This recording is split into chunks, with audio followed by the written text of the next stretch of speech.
Investor, where we discuss everything related to your investments and more. In today's episode, we will talk about the current market valuations and whether the market is expensive right now or not. To do that, we have Dr. Mukesh Jindal, co-founder of Alpha Capital, with us. Welcome to ET Markets livestream, Dr. Jindal. Thank you, Neha. Thanks a lot for inviting me to this show. It's always a pleasure to come here and share some interesting insights. Well, the pleasure is all ours as well. So, first things first, I want to know, how is the market looking currently? Is the market expensive right now? And what do the long-term fundamental numbers say? So, Neha, I think we are going through a very interesting phase of the market. You have, four big events happening right now. You have the Israel-Palestinian war, you have the Ukraine-Russia war, you have the interest rates in US at 5.5%, which is almost, highest since 2008. You have crude going to 90 US dollars, Brent crude. Now, all these things, is a good cocktail for any markets to crash or to, for any kind of slowdown. But when we look at the markets, they are hitting all-time high. They Yeah. are, behaving differently. They are taking up a different dimension, and that's what makes the markets interesting. So I think the whole investment gamut is looking very interesting. Now, coming to the valuation perspective, how expensive the market is. See, if you look at the markets, the financial year of 2023-24 has been phenomenal for the markets. If you look at the returns, Right. we are seeing Nifty going up by around 14%. The mid cap and small caps have had a phenomenal rally, with mid caps up being 35% and small cap up being 42%. That's a huge Yeah. return. And when you have this kind of rally, then markets by default or by naturally they are tend to become expensive. So there's no denying the fact, Neha, that markets are currently expensive. And I think a Hmm. very good indicator to judge the valuation of market is a trailing P ratio. Of course, there are various other matters, various other points Hmm. one which can look at, but I think trailing P is easy to analyze. And if we look at, let's say the trailing P ratio of different indexes, to start with, if we talk about Nifty 500, which talks Yeah. about the largest 500 companies, the P ratio is around, let's say, 23.5. The long term average is around 20. So clearly markets, the broader markets, they seem to be overvalued by around 15%. And if we look Yeah. at different indexes, if we talk about Nifty 50, which is largely an indicator of large cap stocks, that is trading at a P ratio of 22. So Nifty seems to be overvalued by around 10%. And if you Hmm. talk about mid cap, they are trading at 26.8. The small cap is at almost 25, and the micro cap is at around 27. So the P Yeah. ratios definitely looks elevated. And what I feel is that if we think that broader market is overvalued by 15%, then Nifty is overvalued by 10%, and mid and small caps are overvalued by 25%. But I think, see, Hmm. Neha, if we look at the returns, the mid and small had a phenomenal rally. They have given 15-20% more than the Nifty. So, but natural, they are expected to be relatively more overvalued. So, yes, Yeah. broadly, the markets are looking expensive. Now, the question also comes, what do you do when you have this kind of valuation? Right. Because eventually markets are going to look at the fundamentals. In long term, it's all about fundamentals which matters. Thankfully, what is Absolutely. also happening is that the fundamentals of India are very strong. The corporate earnings, the numbers which are coming, is Hmm. surprising everyone. If we talk about, let me give you some number points. The Q1 Sure. earnings which came for 2023-24 for Nifty grew by 32%. This was far ahead of the expectation. And the sectors Hmm. like banking, financials, auto, consumer discretionary, healthcare, they have given phenomenal growth in terms of earning. And we expect the trend to continue. We think that this financial year, the earnings growth are going to be around 20%. And next financial year, the earnings growth is going to be around 15%. So, what is also important, Neha, is that one should not just look at the valuations independently. One has to understand the fact that how's the underlying asset or the earnings going to do well. A simple Yeah. example is 3 years back, let's say in June 2023, the P ratio of Nifty was around 21. Excuse me. Currently we are sitting at 22. Now during this time the Nifty has went up by 3 times. not 3 times, sorry, the Nifty has went up by 100 Hmm. and, it has given a return of 113%. So Nifty has doubled, but the P ratio did not, went up severely high because it was supported by earnings growth. So what I feel is that Right. if the fundamentals are, fine, if the earning expected growth is going to be good, then valuations may not be such a big factor. Right. So, Dr. Jindal, talking a little bit more about this, we understand numbers and fundamentals in a different way than normal people. So, how can investors navigate through this market situation if at all people feel that the market is a little expensive right now? So, Neha, if you ask me, this kind of situation, the overvaluation, the undervaluation, the war-like situation will always run. You will never come across a Hmm. situation where things are normal. What I want to Yeah. message, the message which I want to convey to all the investors is that you should become comfortable with all the, volatility of the economy, of all the, changes which are happening. You have to become comfortable with that. So this is going to Hmm. be part of the normal story. See, Neha, when we invest, what is more important is that do you have belief in the underlying story, underlying narrative, underlying growth? So, for example, when Hmm. you buy a stock, it's not about that stock, it's about that company, whether that company is going to do well or not. So, similarly, when you invest in equities, you are not investing just in the share, you are investing directly in the growth of that company. And when you are Right. investing broadly in the Indian equities markets, it's not just about the growth of those companies, it's also about India. So, the first Hmm. question mark which investors need to answer or address, that do you believe in the story of India? Do you believe that India is going to see a phenomenal growth in next 10 years, 20 years? And if you believe in that story, then I think it Hmm. doesn't matter. This short term volatility, this noise, I really don't think it matters. If you believe in the India story, then markets are definitely going to do well. And for the investors who are still confused about the India story, let me give you some interesting data points which will hopefully build conviction on the India story and the Indian equities. So, Right. just for your example, if you talk about the global growth, which is measured by GDP, India is forecasted to grow at 6.2%, which is fastest growing in the any major economy. So India is technically expected to grow phenomenally, is the fastest growing economy. And if the growth is higher, that also means companies are also going to do well. That is one Right. point. Second, currently we are sitting at a reserves of $586 billion, which is the fourth highest in the world. And what happens? These reserves gives any country huge bandwidth, huge power to handle any kind of situation. What is happening in Hmm. emerging markets because of US interest rates? Most of the emerging markets are struggling. Look at what is happening Yeah. in Pakistan, look at what is happening in Sri Lanka and all our neighbors. But India is still strong because of the huge reserves we have. So, as a country, we are very resilient. Third, what is Hmm. happening, Neha, is that government is doing huge spending on capex in terms of road and infrastructure. See, normally capex gives you growth in the coming years by increasing the productivity and creating the employment. If you go around anywhere in India, you'll see huge construction of roads. So this is definitely Yeah. going to give a good growth. And last, the focus which the government is doing on manufacturing through PLI in defense, electronics, and due to China plus one strategy whereby global Hmm. companies are moving to India, I think we are set for a huge growth in the coming years. So I think that what is important is that investors need to build a story around India, needs to build a focus on India. And what I Right. feel is that if India is going to do well, the markets are going to do well. And if you frankly ask me, if you personally ask me, I see Sensex becoming 4 times in next 10 years. I think that from the current level of 66,000, Hmm. it may hit 260,000 in 10 years. Now, the question mark is when we know it is going to become 4 times, when it is going to hit 260,000, how does it Yeah. matter whether you bought at 60,000, 65,000, or 70,000?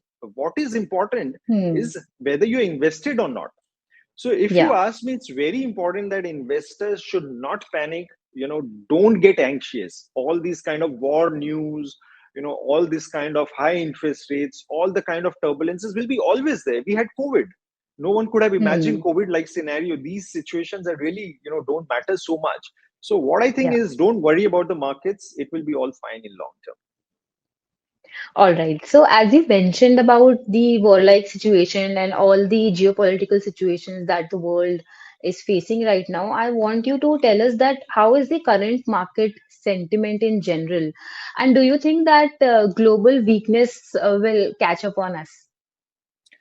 See, Neha, there's a lot of uncertainty for now. There's no denying the fact. We have a huge Israel-Palestine crisis going on. Hmm. It's a war-like crisis, and we feel that in short term it may not be a big impact.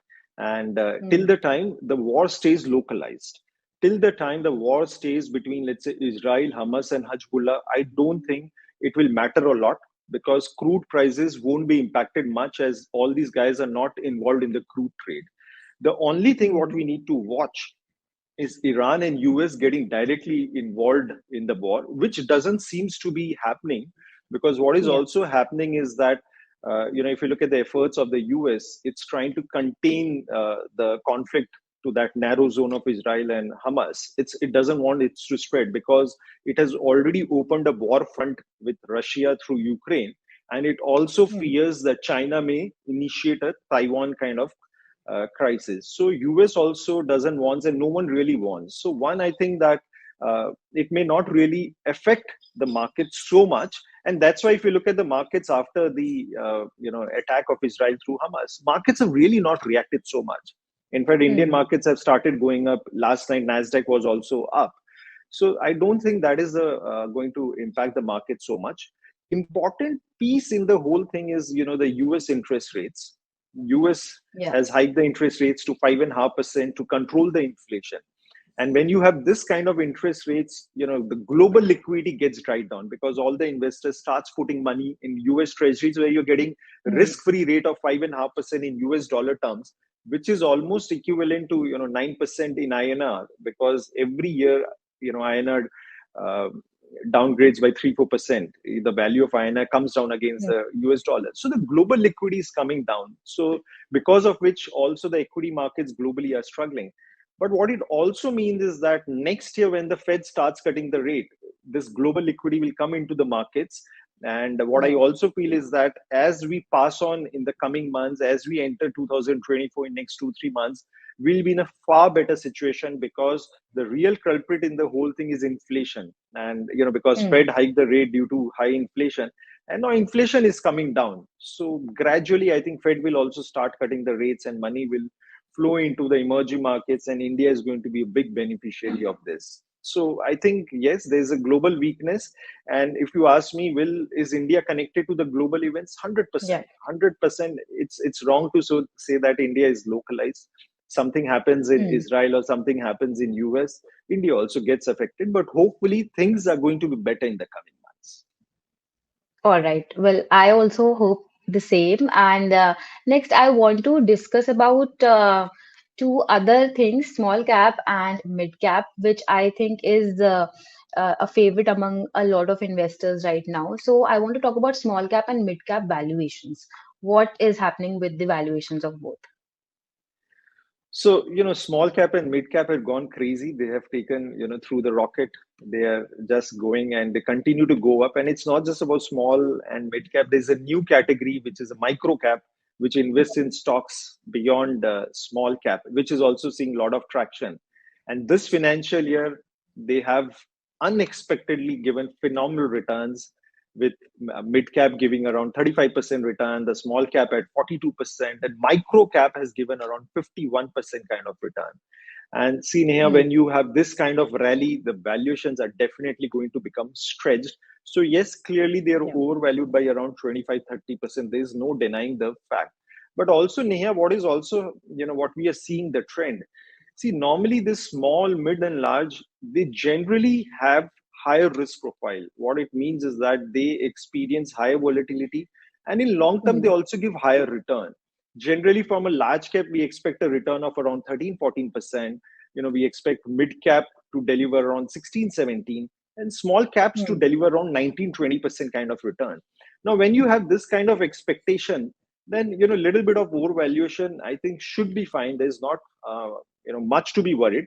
What is important is Okay. that investors should not be overboard on mid and small. One should Hmm. not be looking at the past returns to invest heavily in the mid and small cap space. It's very important investors don't do that kind of mistakes. But it's also important to have decent allocation in the mid cap and small cap space. Just to share an interesting number with you, in the last 10 years, small cap has beaten the mid cap and large caps 6 times. That's a big Hmm. outperformance. Quite And a big small number. caps quite a big number, and they have been outperforming consecutively for the last 3 years. So Hmm. last year also people were talking after COVID, small cap had a huge rally, let's come out. And small cap is surprising us every time. And also, Neha, what is important to understand is that small cap and micro cap are different index. There are Yeah. sectors which are not available in the large cap. So for example, if you talk about sectors like defense sector, manufacturing sector, electronics, construction, textiles, which these are some of the sectors which are benefiting out of PLI scheme, out of the Hmm. capex.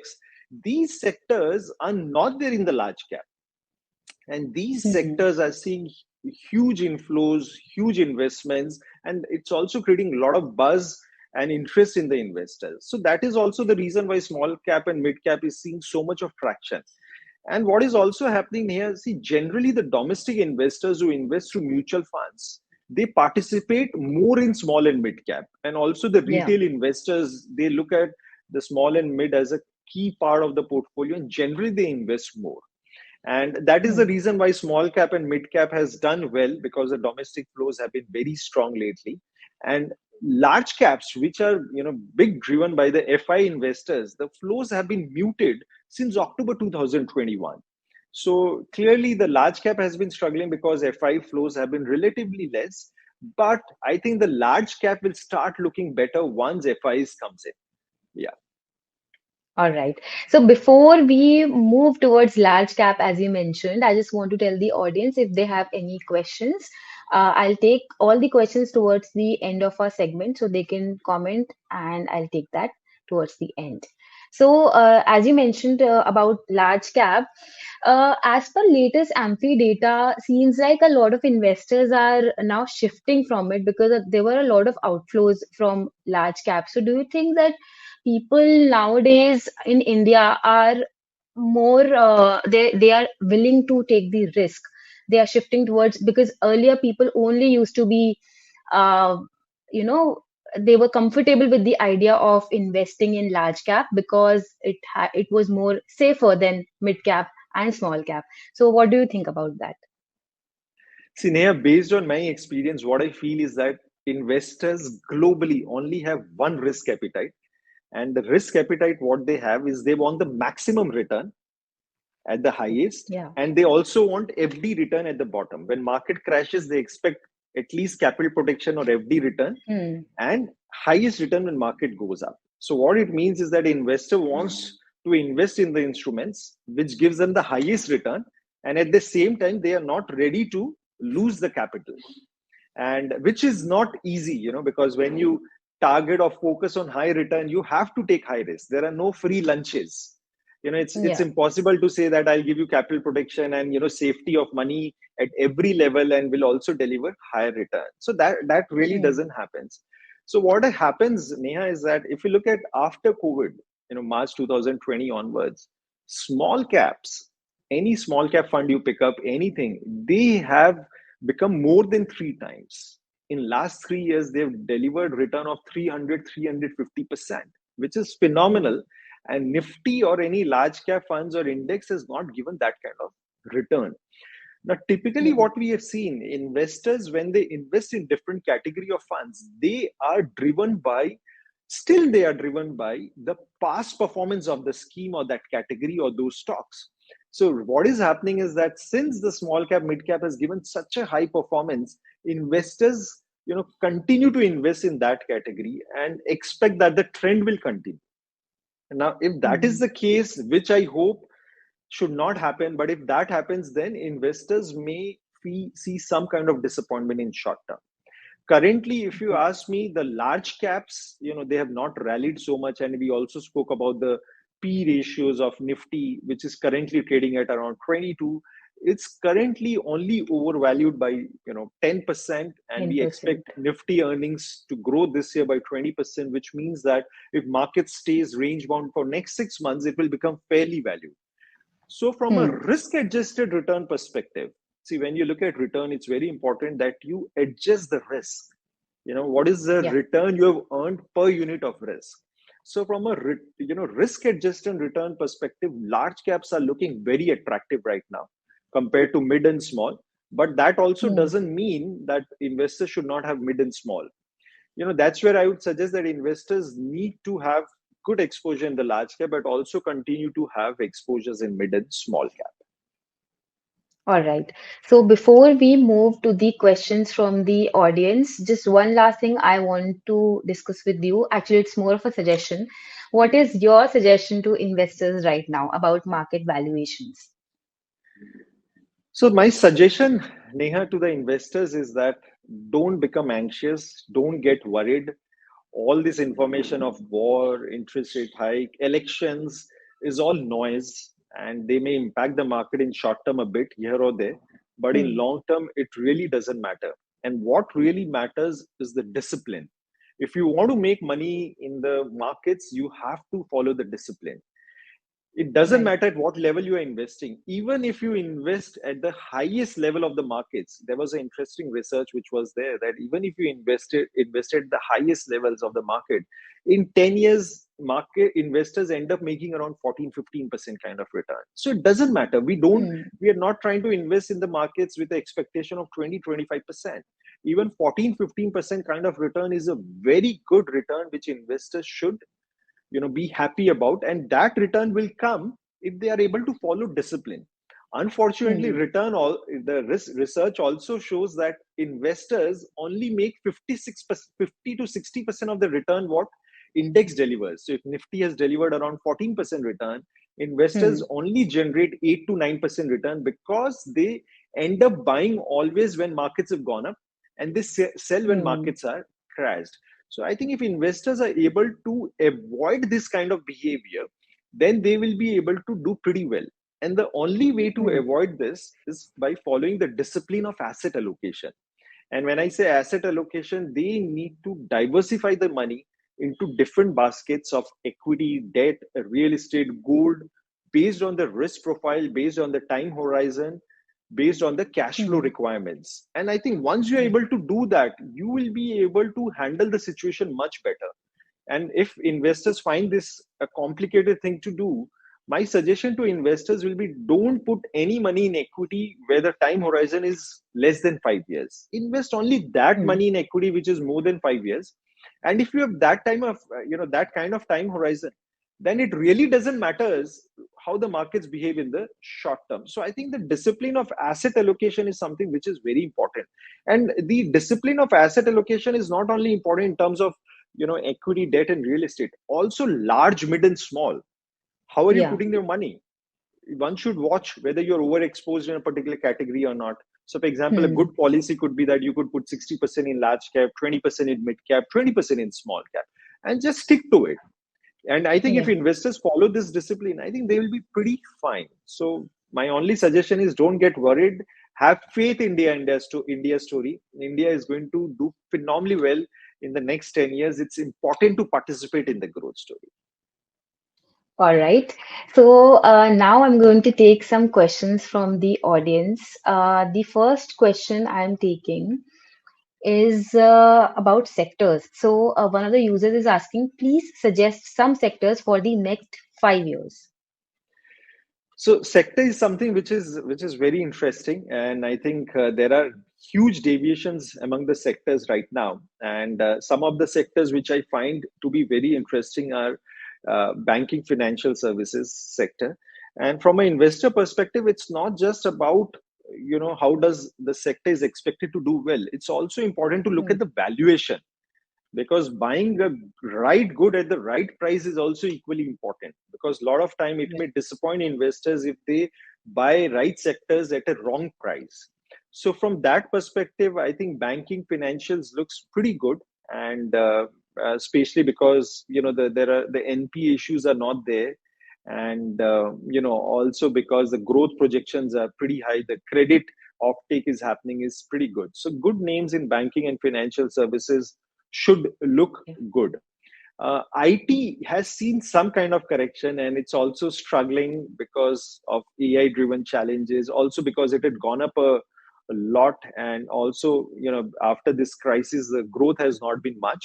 But we feel Hmm. that 2024 onwards, the growth should come back, and the earnings should be looking pretty good. The only challenge is it's still overvalued, it's still expensive, it has not fallen so much. Auto ancillary goes looks good, but there's a lot of disruption happening over there. It becomes difficult to play. Consumer discretionary healthcare is a very good sector because as India becomes richer, as people spend, consumer discretionary is an interesting sector. The only challenge is that you don't get attractive or cheap valued stocks in those sectors. They're always very expensive. But yes, these sectors we are very bullish on. All right. The next question I'm taking is about market valuations. Do market valuations matter in the long term? So Neha, it's a very important point. It depends on what is the long term definition, whether the long term Hmm. is 5 years, 10 years, 15 years, 20 years. And if you ask me, if it's a very long term horizon of 10 years, 20 years, it doesn't matter. As I told you, I Hmm. think Sensex from current 66,000 may double to 130,000 in next 5 years, and it may further double from there and hit 250,000 by 2033. Now, it doesn't matter whether you invested at 60,000 of Sensex, 66 or 70 or even 80,000, because Hmm. eventually what will matter is whether you have exposure or not. But in short term, the valuation becomes very important. What we have seen is that when you invest in higher P ratios, the returns which comes in 1 year, 3 year period are more muted. And when you end up Okay. at investing at a lower valuation, then returns are much higher, which also means, Neha, that the attractiveness of a particular investment or asset class doesn't stay still. It keeps Hmm. changing. It's very dynamic. If the prices have fallen, if the valuation is attractive, that may, the investment may even be good for short term.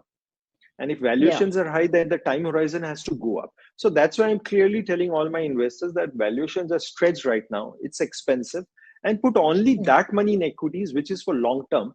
And then you may not be disappointed. The probability of making decent return will be still high. All right. Another question I'm taking is by a user. The name is not there, so but he's asking for your view on L&T Finance and SBI Bank. So Neha, one, I'm not allowed to, advise on the stock. So something, this is something which maybe I'll skip it. All right. So another question, I think we can take this one. Nitin Patankar is asking for the age 56, which is the best sector to invest. So see, Nitinji, what I'll suggest to you is that if I don't know where you are investing, you're investing directly in stocks, or if you're investing in equity funds. My advice to majority of the investors is that they should not be very aggressive on sector wise. If you're investing Hmm. in funds, it's better to pick up diversified sectors, fund which invest in diversified sectors, because and let the fund manager do the timing of Yeah. sectors, because generally when you invest in a particular sector, it is very important that you're able to do timing twice correctly. You have to time it right when you enter, and you have to also time it right when you exit, Yeah. and which becomes very difficult at times. And if you are investing directly in stocks, then one sector which I'm very bullish on is banking and financials. Hmm. All right. So, Dr. Jindal, I have a lot of questions that are stock specific. A lot of people are asking a lot of stock related questions. So, my apologies to everyone who is asking about stock questions. We are not taking those. We will be only taking sector specific or any question that is relevant to our topic of the day. So, one question I'm picking from a guest is: should we book profit due to short term fluctuations? Very interesting question, Neha. And booking profit, if you feel that your portfolio has run up a lot and valuations wise, if you think that there is a lot of profit, then yes, you can definitely do profit booking. Now, there are two, three aspects which I want to highlight over here, Neha, because it's a tough question if you ask me. Now, one, clearly markets are overvalued. It's not cheap. Hmm. Markets are overvalued. So if you're doing profit booking right now, it won't be a wrong decision. It's fine decision Yeah. because markets have run up a lot, and especially in the mid and small cap, the markets have done phenomenally well. So if you want to take out some money, it's absolutely fine. Now, what is important is what is your time horizon from here? Do Hmm. you need money in the next 6 months, 1 year, 2 year, 3 years, or this money is for 5 years, 10 years? Now, if there's any requirement for short term, 6 months, 12 months, 2, 3 years, then it's a very good time to do profit booking for that particular goal. Because since the valuation is high and markets can surprise us by any way, then in that Yeah. situation, I think you can take the some profit from the table now and keep your cash flow steady for the future expenses. So that is clear. The third situation is when your time horizon is very long. When you are investing Yeah. for 5 years, 10 years, 15 years, you don't need the money in the short term. In that case, if you're comfortable with volatility, then you may stay invested. You may not do profit booking at current level because of the reason that we believe we are in an early cycle of a bull run. The bull run has just started, and what we see, maybe I'm wrong, and what I advise all my viewers is to take my advice with a pinch of salt because most of the advisors who forecast are wrong. But what I feel is that the probability of a big bull run coming from 2024 is very high, simply Hmm. because of the fact that interest rates in US have peaked out at 5.5%, and this high interest rate had taken global liquidity to US.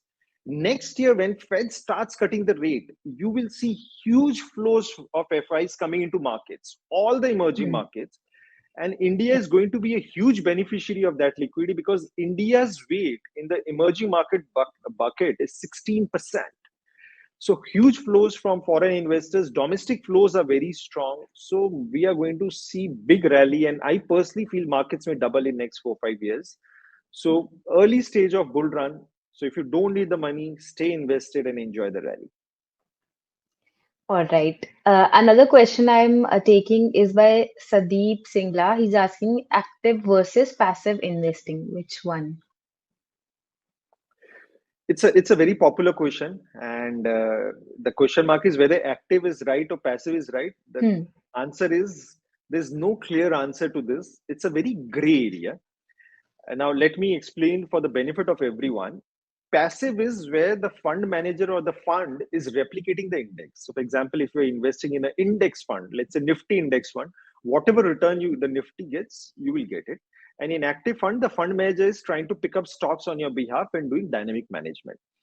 Now, what Yeah. we have seen as the Indian markets is maturing, as we are seeing huge institutional money also in the markets, the alpha in the large cap space is drying down. It's very difficult for large cap fund manager to beat the index, and as Indian economy grows, it will further become difficult. So I believe for large cap, any exposure you want to build in the large cap index fund is a very good option to invest. A Nifty Yeah. index fund because the expense is also less and also it's stable. When market falls, it relatively falls less. So for large cap, passive is the best strategy. But when you invest in a mid and small cap, I believe the mid cap and small cap index are not efficient. There are a lot of stocks which are not so good, and when markets fall, they fall much more relative to what it should be. And that's where Hmm. the active fund manager comes out. He is able to pick up information and invest in good stocks where the risk is less and they also give Right. decent return. So what investors can do is that for mid cap and small cap exposure, they should use active funds, and for large cap exposure, they should use passive funds. All right. I hope that answers Sadeep's question. Another question we have is from Janardhan. He's asking which sectors for long term of 15 to 20 years. So, Jonathan, again, a very, very interesting. I think the audience is very smart today. They are asking very, very interesting questions and makes a lot of sense. And I like one fact about the Jonathan that is thinking about next 15, 20 years. So, when you Yeah. think about 15, 20 years, you also need to look at the sectors which are expected to stay relevant for next 2 decades. And Yeah. if you ask me, there are three, four sectors which I really love. The one is the IT sector. And IT sector, why? Because tech is something which is going to stay there. The technology play in terms of our personal life, in terms of corporate, is only going to increase. The AI is just the Absolutely. starting, and you meet any CXO, any CEO of a top company, one of the top priorities is spending on the IT sector. How can he use AI? And clear beneficiary will be the Indian IT companies, which provide software service to these companies. And due to AI, the Hmm. margins will also go up. And I think this technology being a secular theme, so for next 10 years, 20 years, I think IT is going to do phenomenally well. This is one. Second category, which I feel which is going to do well, is a banking and financial services. Banking and financials, because India is highly unbanked. We have just scratched the surface with the Jandhan accounts. People earlier did not even have the account. Now people Yeah. have the bank accounts, and fintechs are now enabling people to borrow, to invest. And I think as India grows, the lending, lending towards corporates, towards capex, towards personal will only become bigger and bigger. So this is one opportunity which I think should play out well. Third category, which I'm most bullish, is the luxury category. Unfortunately, we don't have Hmm. a luxury sector in India. If you ask me, if India is expected to grow, if the corporate earnings for broader market is expected to grow at 14, 15%, luxury Yeah. category is expected to grow at 25, 30%. The reason being, out of the population of 130 crores, there is a very small percentage of people who are rich and who can buy, okay, anything what they Hmm. want. But as India grows, there'll be a lot of new wealth creation which will happen, and people will don't know how to spend, where to spend. So they will be Yeah. spending more on luxury items, which is already reflecting. So if you look at the sale of luxury cars, that is much more higher than your normal cars. If you look at the sale of the luxury apartments, they've gone much higher than your normal Yeah. apartments. You look at any luxury item, you look at the Louis Vuitton bag or anything, they are doing phenomenally well. So luxury companies which are focusing on luxury, which have higher margin, they are going to do phenomenally well. Hotels, luxury hotels, look at the stocks of the luxury hotels. People are spending money like anything. So these are the themes which I think are going to play out very well. Definitely. And I personally agree with the luxury sector as well, because I think in the last 5 to 7 years, we've seen lots of big luxury brands coming to India. Also, earlier we used to ask for our relatives outside India to get us stuff. But now we have everything just like very close to us. So I think that is genuinely a very good addition to India's economy as well.